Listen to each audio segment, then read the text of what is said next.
नमस्कार दोस्तों, आप सभी का physics bye SL. Beniwal YouTube channel पे हार्दिक स्वागत, अभिनंदन। हम पढ़ रहे हैं बीएससी सेकेंड ईयर की प्रथम unit kinetic theory of gases.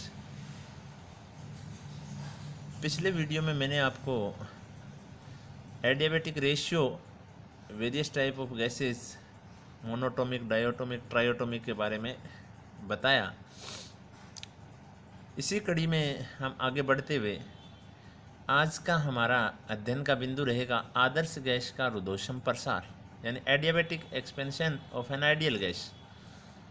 इसमें 2015 में ये प्रश्न आया हुआ है। देखिए, बार बार प्रश्न रिपीट होते रहते हैं, कोई दिक्कत नहीं है। देखिए, रुद्धोष्म परिवर्तन क्या होता है, सबसे पहले तो ये जानना जरूरी होता है।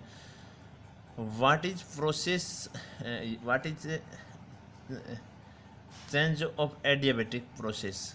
और आइडियल गैस के लिए आपको एडियाबेटिक चेंज के लिए इक्वेशन है वो क्या करने हैं, डिफाइन करने हैं, यानी उसको परिभाषित करना है या उसको डेराइव करना है। ओके। और कंपटीशन एग्जाम में भी बड़ा इंपॉर्टेंट क्वेश्चन मैं आपको बताऊंगा इस एडियाबेटिक रेशियो के बारे में। और इससे जो अगला वीडियो होगा वो मैं आपको करवाऊंगा कि एडियाबेटिक रेशियो, जब एडियाबेटिक प्रोसेस होता है तो कार्य कितना करना पड़ता है। तो ये पूर्ण एक टॉपिक है जिसमें कम से कम आपके 2 वीडियो बनेंगे। तो आपके एडियाबेटिक एक्सपेंशन जो है उसको ध्यान से समझना है कि एडियाबेटिक एक्सपेंशन है क्या चीज़। देखिए, आप ऐसी परिस्थिति उत्पन्न कर दें कि जहाँ पर जो हीट ट्रांसफ़र है वो हीट ट्रांसफ़र ना होने पाए, ऐसी परिस्थिति पैदा कर दी। आपने वो प्रोसेस कर दिया, संपन्न करवा दिया, हीट आपकी ट्रांसफ़र नहीं हुई। तो ऐसे जो प्रोसेस हैं उन प्रोसेस को क्या कहते हैं, एडियाबेटिक एक्सपेंशन कहते हैं या एडियाबेटिक प्रोसेस कहते हैं। अब देखिए, अगर आप पूरे वायुमंडल की बात करें, एक एग्जाम्पल के रूप में पूरे संपूर्ण वायुमंडल की, पृथ्वी की बात करें, तो बाहर से तो ये एनर्जी ले नहीं सकता। अगर इसमें हवा इधर से उधर चल रही है तो वो आपका प्रोसेस किस प्रकार का प्रोसेस है, एडियाबेटिक प्रोसेस ही है। अब देखिए, अगर हीट ट्रांसफ़र आपकी नहीं हो रही, इसका मतलब डेल क्यू का मान क्या होगा, डेल क्यू का मान आपके पास 0 होगा। हीट ट्रांसफ़र आपकी नहीं हुई। अगर हीट ट्रांसफ़र नहीं हुई तो डेल क्यू का मान 0 हुआ, तो आप जानते हैं del Q equal to del U और प्लस डेल डब्लू। अब देखिए, ये 3 चीज़ें भी, ये थर्मोडायनेमिक्स का फर्स्ट लॉ है जो ये कहता है कि किसी भी सिस्टम है, कोई भी सिस्टम है, उस सिस्टम को अगर आप हीट देंगे तो वो हीट 2 भागों में खर्च होगी। एक भाग तो कार्य में और सेकंड भाग है वो उसकी इंटरनल एनर्जी में। हो सकता है कार्य आपका सिस्टम पे किया जा रहा हो या सिस्टम द्वारा कार्य किया जा रहा हो, वो अलग बात है। ओके। तो कई विद्यार्थी ये पूछ लेते हैं कि भी सर, ये समझ में नहीं आती बात कि जो कार्य है वो किस प्रकार से हम डिफाइन करें कि सिस्टम पर किया जा रहा है। तो आपको इसमें रट्टा नहीं लगाना है। आप क्या करेंगे, आप देखिए, मैं एक छोटी सा तरीका बताता हूँ कि जो कार्य का जो फॉर्मूला होता है नॉर्मली वो PdV होता है। अब आपने क्या किया, गैस को हीट दिया आपने, ये गैस थी, नॉर्मली प्रक्रिया के लिए बात कर रहा हूँ, ये एडियाबेटिक रेशियो के लिए नहीं है। आपने हीट दी तो नॉर्मली अगर आप प्रोसेस सोचेंगे तो ये प्रसार होगा यहाँ पे, यानी आयतन आपका बढ़ेगा। आपने सिस्टम पे कार्य किया, सॉरी, जो गैस थी उसने कार्य किया, गैस प्रसारित हुई, तो सिस्टम पे कार्य किया, गैस ने प्रसारित हुई, तो प्रसारित होगी तो गैस द्वारा किया गया कार्य क्या आएगा, पॉजिटिव आएगा। अगर आप गैस को प्रेशराइज कर दें, यहाँ से दबा दें, नियत प्रेशर रखते हुए इसके आयतन में कमी कर दें, तो कमी कर देंगे तो ये क्या हो जाएगा, डीवी का मान नेगेटिव हो जाएगा। अगर डीवी का मान नेगेटिव हो गया तो कार्य भी क्या हो गया, नेगेटिव। अर्थात गैस पर कार्य होगा वो नेगेटिव, और गैस द्वारा जो कार्य होगा वो क्या होगा, या सिस्टम द्वारा जो कार्य होगा वो तो क्या होगा, पॉजिटिव, और सिस्टम पर जो कार्य होगा वो क्या होगा, नेगेटिव होगा। ओके। तो यहाँ भी ये बात ज़्यादा कंफ्यूज नहीं होने वाली है आपको। तो थर्मोडायनेमिक्स का फर्स्ट लॉ आपको पता है कि del Q equal to del you plus del W. अब देखिए, एडियाबेटिक प्रोसेस में डेल क्यू का मान मैंने बता दिया कि 0। अब नेचुरली ऐसे प्रोसेस आपके, अगर स्पीडली कोई प्रोसेस हो रहा है, बहुत ही स्पीड से हो रहा है, तो उस प्रोसेस को भी एडियाबेटिक प्रोसेस कह देते हैं। ठीक है। तो यहाँ पे जो समीकरण जो आपके पास बने वो बन गई डेल यू प्लस डेल डब्ल्यू, और डेल यू प्लस डेल डब्ल्यू बने समीकरण। तो इसमें अगर आप डेल डब्ल्यू को इधर ले आएँ तो ये नेगेटिव आ जाएगा। तो ये मतलब जो समीकरण है, ये समीकरण किसको रिप्रेजेंट कर रही है? एडियाबेटिक प्रोसेस को या एडियाबेटिक चेंज को रिप्रेजेंट कर रही है। अब देखिए मैंने एग्जाम्पल भी यहाँ पे लिख रखे हैं कि वाहनों के टायरों की ट्यूब का अचानक फटना। जैसे चलते चलते सड़क पे कोई टायर फट जाता है किसी वाहन का, तो क्या होता है, वो प्रोसेस बहुत ही शीघ्र होता है, उसमें हीट ट्रांसफ़र का टाइम नहीं मिलता है। अगर टाइम नहीं मिलेगा हीट ट्रांसफ़र का, तो गैस तो आपकी क्या होगी, प्रसारित तो होगी, टाइम मिला नहीं। तो टाइम अगर नहीं मिला तो हीट ट्रांसफ़र नहीं हुई, हीट ट्रांसफ़र नहीं हुई तो वो प्रोसेस कौन सा है? एडियाबेटिक प्रोसेस है। CO2 गैस के सिलेंडर को खोलना, ये भी आपका एडियाबेटिक। ये बड़ा अच्छा एग्जाम्पल है, जो लास्ट का एग्जाम्पल मैंने लिखा है, वायु में ध्वनि तरंगों का संचरण। अब ये जो तीसरा मैं इम्पोर्टेंट बता रहा हूँ, ये इस लिहाज से इम्पोर्टेंट है कि कंपटीशन एग्ज़ाम में ज़्यादातर यही आता है कि निम्न में से एडियाबेटिक प्रोसेस है। तो ध्यान रखें, ध्वनि तरंगों का संचरण है वायुमंडल में, वो किसी मतलब हीट एक जगह से दूसरी जगह पर ट्रांसफ़र नहीं हो, हीट का कोई रोल नहीं है। हालांकि तरंग होती है, उसमें एनर्जी होती है, हीट भी एक प्रकार की क्या है, एनर्जी है, परंतु हीट का ट्रांसफ़र नहीं होता ध्वनि तरंगें। तो वायुमंडल से जब गुजरती हैं ध्वनि तरंगें, तो वो जो प्रोसेस है, वो प्रोसेस कौन सा प्रोसेस होता है? एडियाबेटिक प्रोसेस होता है। तो मैंने आपको दो चीज़ें समझाई हैं। एक नंबर डेफिनेशन इसकी क्या है, नंबर दो इसकी इक्वेशन कैसे हैं, डेल डब्ल्यू है वो किसके बराबर है? माइनस डेल यू के बराबर है। इंटरनल एनर्जी में जो चेंज हो रहा है वो मतलब वर्क में जा रहा है, वर्क में जो चेंज हो रहा है वो इंटरनल, क्योंकि स्वाभाविक बात है कि इंटरनल एनर्जी से लेंगे। अब देखिए ऐसा काम आप कर सकते हैं, थर्मस फ्लास्क लीजिए और थर्मस फ्लास्क को आप क्या करें, ज़ोर ज़ोर से हिलाना शुरू कर दें अंदर से।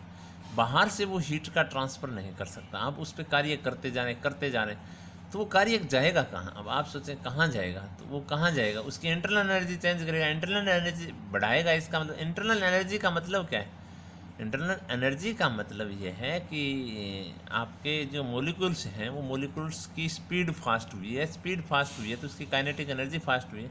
इसका मतलब उसका टेम्परेचर बढ़ा है, क्योंकि आपने ये पढ़ा है कि postulates of kinetic theory of gases में कि मॉलिक्यूल्स की अगर काइनेटिक एनर्जी बढ़ रही है, इसका मतलब टेम्परेचर भी क्या हो रहा है? बढ़ रहा है आपका। ओके, तो अगर आप बिल्कुल बंद पात्र में एकदम मतलब ठंडा पानी भी ले लें, बर्फ़ ले लेंगे थर्मस फ्लास्क में, उसको ज़ोर ज़ोर से लाना शुरू कर देंगे तो वो मतलब क्या बन जाएगा? पानी बन जाएगा। तो अब आप कहेंगे उसके पास लेटेंट हीट कैसे आई बर्फ़ के पास, कि बर्फ़ को पिघलाने के लिए जो आवश्यक एनर्जी है वो तो लेटेंट हीट। तो आपने तो थर्मस फ्लास्क में सर हमने तो चारों तरफ से क्या कर रखे हैं, दीवारें हीट का ट्रांसफ़र कर ही नहीं रही। आपने उस पर क्या किया? कार्य किया, और वो कार्य किस में कन्वर्ट हो गया? वो कार्य इंटरनल एनर्जी में कन्वर्ट हो गया, और इंटरनल एनर्जी लेटेंट हीट के रूप में वहाँ पे क्या होगी? प्रेजेंट होगी।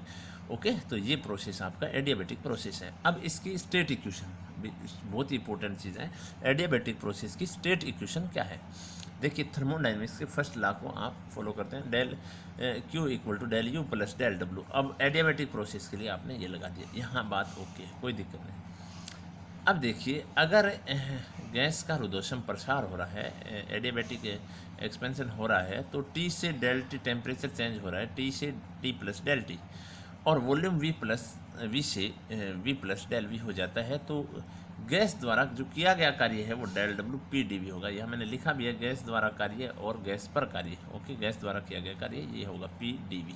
डेल डब्ल्यू का मान तो आ गया आपके पास। अब देखिए सेकेंड चीज़, अगर आपके पास आइडियल गैस का 1 मोल है, तो ताप में परिवर्तन होने से उसकी आंतरिक ऊर्जा में वृद्धि किस प्रकार से होती है? कौन से टर्म्स आपकी आंतरिक ऊर्जा में आती है? अब देखिए यहाँ पे ये चीज़ जो आई है, आप सोचेंगे यहाँ सी वी सर आपने कैसे ले लिया, सी वी यहाँ से कैसे आ? देखिए सी वी होती है del Q by del T. Okay, अर्थात नॉर्मली अगर बात करें तो कोई भी आपका पदार्थ है, उस पदार्थ के ताप को 1 डिग्री सेंटीग्रेड बढ़ाने के लिए जो आवश्यक ऊष्मा होती है उसको ही आप क्या कहते हैं? स्पेसिफिक हीट कहते हैं।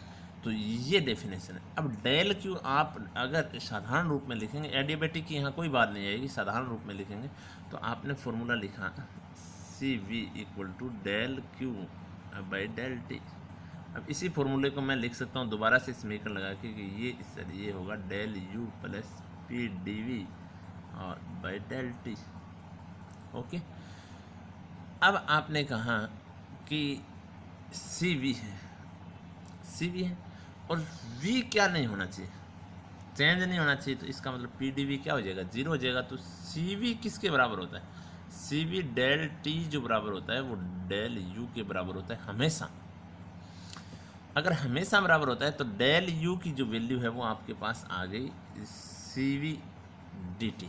ओके, अब देखो आपके पास दोनों समीकरण आ गई, सी वी डी टी आ गई और पी डी वी आ गया वर्क आपका। ओके, तो डी यू की वैल्यू भी रख दी और आपने मतलब डेल डब्ल्यू की भी वैल्यू रख दी दोनों। अब आइडियल गैस के लिए 1 मोल के लिए क्या होता है, equation P V equal to R two होते हैं। आपको किसकी वैल्यू चाहिए, अब यहाँ पे ये समीकरण तो आपको प्राप्त हो गए, आपको वैल्यू चाहिए जो डी वी जो आपकी टर्म आई है या डी टी जो टर्म आई है वो टर्म एक में हो जाए, भी किसी में हो जाए, डी टी में हो जाए, डी वी में हो जाए। यहाँ पे पी आ रहा है तो भले ही पी में हो जाए, डी टी को किसके पदों में ले जाएं, पी और वी के पदों में ले जाएं, तो यहाँ पे आपका काम चल सकता है, क्योंकि जो वेरिएबल हैं वो पी वी एंड टी ही हैं, पी वी एंड टी हैं। तो पी वी टी, तो यहाँ पे पद आपके पास पी आ रहा है परंतु डिफ्रेंशिएशन किसका हो रहा है, D T and D V का हो रहा है।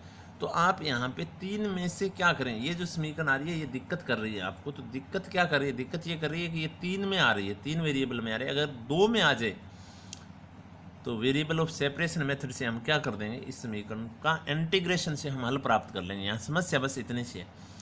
तो मेरा मूल काम ये है कि मेरे को एक अन्य समीकरण मिल जाए जो कि ये एक तो मिल ही रही है मेरे को तीनों में, एक और मिल जाए तीनों में, तो उन दोनों से मैं क्या कर दूंगा, एक वेरिएबल को मैं ख़त्म कर दूं, बस मेरी कहानी इतनी सी है। ओके, यहाँ पे ये दिमाग लगाना होता है हर डेरिवेशन में। इससे पहले फिजिक्स थी वो, इससे पहले मैथमेटिक्स है आपका इस इक्वेशन में। अब मैंने क्या किया, मेरे को पता है कि आइडियल गैस के लिए पी वी इक्वल टू क्या होता है, आर टी होता है। अब मैं इसका क्या कर दिया, डिफ्रेंशिएशन कर दिया। तो यहाँ पे 3 वेरिएबल हैं पी वी एन टी, मैं पहले ही बता चुका हूँ, और तीनों वेरिएबल का मैंने यहाँ पे क्या कर दिया, डिफ्रेंशिएशन किया। अब मैंने क्या, किसको ख़त्म करने का प्रयास यहाँ पे कर लिया, इस समीकरण में डी टी को ख़त्म करने का बेड़ा उठा लिया। अब डी टी मैंने वैल्यू निकाली और डी टी की वैल्यू इक्वेशन 4 में पुट कर दी। जैसे ही मैंने 4 में पुट कर मेरे पास रिजल्ट ये है, इसको मैंने व्यवस्थित किया समीकरण को, तो मेरे पास C P P D V plus C V V D P आ गया। अब ये दोनों चीज़ें आ गई कि सर सी पी और आ गया, पहले तो ये आ रहा था सी वी आ रहा था, अब क्या आ रहा है, सी पी आ रहा है। सी पी आया कहाँ से, ये भी देखो, ये मेयर रिलेशन से आया। देखो यहाँ पे डी वी के जो मल्टीपल में है वो सी वी प्लस क्या आ गया, आर आ गया, और सी वी प्लस आर किसको रिप्रेजेंट करता है, सी पी को रिप्रेजेंट करता है। अब यहाँ पे सी पी भी आ गया और सी वी भी आ गया। अब मैं अगर डिवाइडेशन दे दूंगा, क्योंकि बराबर में जीरो है, तो अगर डिवाइडेशन किसका करूँ, सी वी का करूँ, तो C P upon C we equal to क्या होता है, gamma adiabatic ratio. Adiabatic ratio आप निकाल चुके हैं, अलग अलग गैस के लिए क्या होता है, अलग अलग होता है, मोनोटोमिक, डायोटोमिक। इसकी वैल्यूज़ क्या होती है, मैथमेटिकल रूप में होती है, कहीं पे 1.22 आएगी, कहीं पे 1.28 आएगी, कहीं पे 1.4 आएगी, कहीं पे 1.67 आएगी। ये वैल्यूज आपको प्राप्त हुई थी। तो ये तो आपके पास एक नंबर है, तो इसका आपको क्या नहीं करना पड़ेगा, इंटीग्रेशन नहीं करना पड़ेगा। मैंने क्या किया, देखो सी वी पी वी से भाग दे दिया। जैसे ही भाग दिया, देखिए यहाँ पे क्या प्राप्त होगा, C P upon C V D V upon V और plus D P upon P. देखिए यहाँ पे आपके पास ये समीकरण प्राप्त हुई। इस समीकरण में C P upon C V को गामा रख दिया, तो D V upon D plus D P upon P equal to 0। अब इसका इंटीग्रेशन मैं कर रहा हूँ, और इंटीग्रेशन करूँगा तो देखिए प्रथम टर्म का करूँगा तो gamma 1 upon V D V का अगर इंटीग्रेशन करेंगे तो क्या आएगा, log वी आएगा। ओके, और इसी प्रकार 1 अपॉन पी का करूँगा, ये 1 अपॉन पी डी वी का मैं क्या करूँगा, इंटीग्रेशन करूँगा, सॉरी पी, तो ये क्या आएगा एल और ये क्या आएगा, पी आएगा आपके पास। ओके, और यहाँ पे जो आप सोचेंगे कि सर जो जब इंटीग्रेशन करते हैं तो आपके पास क्या आती है, कोई कांस्टेंट टर्म आएगी, तो मैंने आगे सामने क्या लिख दिया, कांस्टेंट लिख दिया। ओके, कांस्टेंट लिख दिया। अब इनको व्यवस्थित किया। अब जो log की एक प्रॉपर्टी होती है कि जो log के मल्टीपल में होता है वो अंदर जो वैल्यूज़ है उस वैल्यूज़ के घात में जाता है। तो यहाँ पे मैं गामा को घात में ले गया, किसके, v के। तो यहाँ पे log में ये भी प्रॉपर्टी है, log a plus log b होता है, वो किसके बराबर होता है, log a b, यानी मल्टीपल के बराबर, log a b मल्टीपल के बराबर होता है। तो v और p का मल्टीपल हो गया, यानी log v gamma p constant. इसका मतलब P V gamma equal to क्या आ गया, कॉन्स्टेंट आ गया, P V gamma equal to constant आ गया। ये एडियाबैटिक प्रोसेस की क्या है, आपके समीकरण है, P V gamma equal to constant. अब आपसे पूछे कि आइसोथर्मल प्रोसेस होते हैं उनके लिए समीकरण, यानी समतापी जो प्रकरण होते हैं उनके लिए क्या अवस्था समीकरण है, तो आप आइडियल गैस इक्वेशन से डायरेक्ट ही अगर देखें, पी अगर आइसोथर्मल है तो टी में चेंज नहीं हो रहा, तो P V gamma equal to क्या होगा, कॉन्स्टेंट। ये आइसोथर्मल के लिए क्या है, आपकी अवस्था समीकरण यानी स्टेट इक्वेशन है। और पी वी गामा लिख दिया, अगर पी वी गामा लिख दिया इसका मतलब ये किसके लिए, एडियाबैटिक प्रोसेस के लिए आपके लिए स्टेट इक्वेशन है। और कंपटीशन एग्जाम का बड़ा ही अच्छा क्वेश्चन है, दोनों समीकरण आपको ध्यान होनी चाहिए, आइसोथर्मल एंड एडियाबैटिक प्रोसेस की स्टेट इक्वेशनें क्या होती हैं, तो दोनों ध्यान में रखें, मैंने दोनों बता दिया आपको। तो P V gamma equal to constant. अब देखिए इसके अदर फॉर्म भी आप बना सकते हैं, इस समीकरण जो आई है P V gamma equal to constant, आपके पास आइडियल गैस वही चीज़ है, यहाँ पे आपके variable P V and T हैं, तो स्वाभाविक सी बात है वही आप एक जैसे टी को ख़त्म कर लेंगे तो ये किसके पदों में आ जाएगा, पी एंड वी के पदों में आ जाएगा। अगर आप वी को ख़त्म कर देंगे तो ये किसके पदों में, पी एंड टी के पदों में आ जाएगा। तो अलग अलग के पदों में आपको अगर लेके आनी है तो आप यहाँ पे P V equal to R T M, मैं किसको ख़त्म करने का प्रयास कर रहा हूँ, पी को ख़त्म, जो पी वी गामा है उसमें पी को ख़त्म करूँगा तो मेरे पास टी एंड वी में समीकरण मिलेगी T V gamma -1 equal to constant. ये अदर फॉर्म इसका आ गया। ओके, अब देखिए सेकंड इसका अदर फॉर्म, मैं वी को ख़त्म कर देता हूँ और वी को ख़त्म करूँगा तो P 1 minus gamma T gamma equal to constant. अब कंपटीशन एग्जाम में आपको अलग अलग फॉर्म्स दिए हुए हैं कि निम्न में से असत्य कथन कौन सा है, सॉरी बेटा। अब देखिए अगर अलग अलग कथन दिए हुए हैं तो आपको सारी समीकरण याद रखने की कहाँ जरूरत है, केवल आप आइडियल गैस समीकरण याद रखें आराम से प्यार से, P V equal to N R T. अगर आप आइडियल गैस इक्वेशन याद रखते हैं तो आप आइसोथर्मल के लिए ये कांस्टेंट और फिर एडियाबैटिक के लिए P V gamma equal to constant बस। और इसमें अगर आइडियल गैस इक्वेशन वापस से अगर आप डालेंगे तो आपके पास वही 3 वेरिएबल हैं, तो उनमें से कौन से वेरिएबल में निकालने वो आप आराम से निकालें। ये देखिए फिजिक्स बिना ग्राफ के नहीं समझे जा सकते। अब देखिए इसका सूचक आरेख देखिए एडियाबैटिक रेशियो का, इसकी स्लोप यानी प्रवणता क्या है, देखिए अवस्था समीकरण का मतलब जो सूचक आरेख होता है वो पी एंड वी के बीच खींचा जाता है। तो P V gamma equal to constant है, तो ये ग्राफ जो आएगा वो इस प्रकार का ग्राफ आ रहा है आपका, यानी पी एंड वी जो एक्सेस हैं उसको इन्फिनिटी पे काटेगा, ये कहीं नहीं काटेगा। अब अवस्था समीकरण का मैं दोबारा से डिफ्रेंशिएशन कर रहा हूँ, डिफ्रेंशिएशन करने पे मेरे को क्या मिल रहा है, मेरे को क्या मिल रहा है, ये मेरा gamma P V gamma -1 D V plus V gamma D P, ठीक है। ओके, क्योंकि पी और वी दो वेरिएबल हैं आपके, पी एंड वी में देखना है आपको। अब मैंने क्या किया, ये आया, इसको व्यवस्थित किया, एक साइड में मैंने D P upon D V, यानी स्लोप आएगा वो नेगेटिव आएगा, देखिए स्लोप आएगा नेगेटिव आएगा, यानी उसका कोण जो होगा वो 180 से क्या होगा, सॉरी 90 से अबो होगा, क्योंकि 10 सेकेंड क्वाड्रेंट जो होता है उसमें क्या होता है, नेगेटिव होता है। तो minus D P upon D V और गामा पी वी गामा -1 और वी गामा। ओके, इसको अगर व्यवस्थित करें तो आपके पास gamma P V -1 minus D P, अगर आप देखें गामा पी अपॉन वी यानी स्लोप को एम से रिप्रेजेंट करते हैं, गामा पी बाई वी, ये स्लोप आया। अब इसका मैं कंपैरिजन करता हूँ at isothermal process, isothermal process से रिप्रेजेंट करूँगा। तो आइसोथर्मल का P V equal to constant होता है, मैंने बताई दिया आपको, तो इसका स्लोप होता है -p अपॉन वी होता है।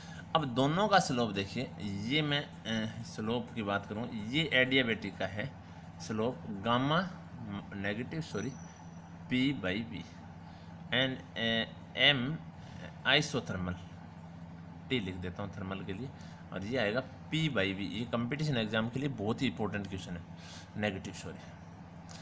अब दोनों में देखो स्लोप किस में ज़्यादा है, इसका जो स्लोप है वो गामा गुणा अधिक है, इसमें स्लोप कितना गुणा अधिक है, गामा गुणा अधिक है। अगर स्लोप गामा गुणा अधिक है तो आपके पास देखिए जो ग्राफ आएंगे वो गामा गुणा अधिक आएंगे। तो ये मैं दोबारा से बनाता हूँ, यहाँ पे ये जो स्लोप आया आपका गामा गुणा अधिक आया, पी एंड बी, और ये आपका सेम आया ये। ओके, अब यहाँ पे अगर कार्य की बात करें थोड़ी सी, अगर एक बहुत ही एडिशनल क्वेश्चन की बात मैं कर रहा हूँ, यहाँ पे देखिए कार्य किससे दिया जाता है, पी डी वी से दिया जाता है। ओके, तो पी वी ग्राफ का जो ढाल आएगा, यानी ये जो वी एक्सेस के साथ आएगा, ये कार्य को रिप्रेजेंट करें। अब ये तो मैंने आइसोथर्मल के लिए खींचा है, आइसोथर्मल के लिए, और ये मैंने एडियाबेटिक के लिए। अब बताओ कार्य किस में ज़्यादा हुआ है? नॉर्मली कार्य यहाँ स्पष्ट नज़र आ रहा है आइसोथर्मल में ज़्यादा हुआ है।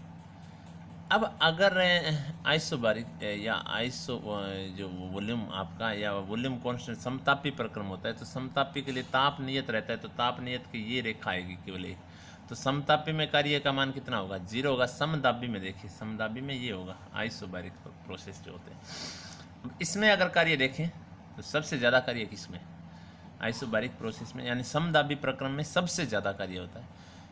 उसके बाद नंबर 2 किसका आता है? नंबर 2 आइसोथर्मल का आता है। नंबर 3 एडियाबेटिक का, और सबसे कम किसका आता है?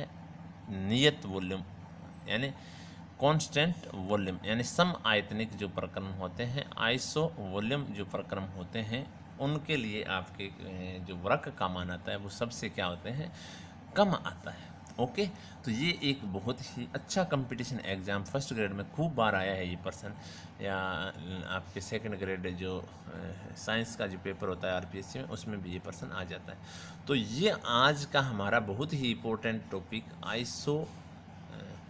एडियाबेटिक प्रोसेस, और उसके साथ ही मैंने कंपेरिजनली आइसोथर्मल प्रोसेस के बारे में भी बता दिया आपको, और आइसोबारिक और आइसो वॉल्यूम जो प्रक्रम होते हैं, प्रोसेस जो होते हैं, उनके लिए मैं आपको पूरी कहानी बताई। लास्ट में ग्राफिकल रिप्रेजेंटेशन से आपको जो कार्य जो की वैल्यू फाइंड आउट करनी है, उस कार्य की वैल्यू के बारे में नॉर्मली बताया कि किस में ज़्यादा होगा और किस में कम होगा, कितना होगा, कौन सा प्रोसेस सरल है, सीधी सी बात ये है।